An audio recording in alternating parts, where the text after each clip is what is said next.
ہم خبر دیں گے آپ کو پی کا ترمیمی آرڈیننس کے خلاف درخواستوں پر فیصلہ محفوظ کر لیا گیا ہے۔ درخواستوں پر سماعت چیف جسٹس عطا منہ اللہ نے کی۔ وکیل درخواست گزار عادل عزیز قاضی، deputy attorney general, director FIA Babar بخت قریشی عدالت میں پیش۔ مزید تفصیلات جانیں گے فیاض محمود سے۔ فیاض بتائیے گا اس حوالے سے مزید۔ جی، اسلام آباد ہائی کورٹ نے پی کا ترمیمی آرڈیننس کے خلاف درخواستوں پر فیصلہ محفوظ کر دیا ہے۔ چیف جسٹس اسلام آباد ہائی کورٹ جسٹس عطا منہ اللہ نے درخواستوں پر سماعت کی ہے۔ عدالت نے آج FIA کی جانب سے ایک رپورٹ بھی جمع کروا دی گئی ہے۔ چیف جسٹس عطا منہ اللہ نے استفسار کیا کہ کوئی تو جواب دے گا کہ لوگوں کے حقوق پامال ہو رہے ہیں۔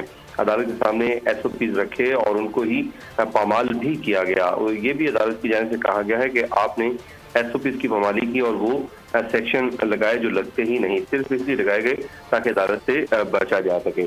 جی ٹھیک ہے فیاض محمود، اس حوالے سے آپ آگاہ کر رہے تھے، آپ کو بہت شکریہ۔ سبسکرائب کریں اور بیل دبائیں تاکہ کوئی خبر رہ نہ جائے۔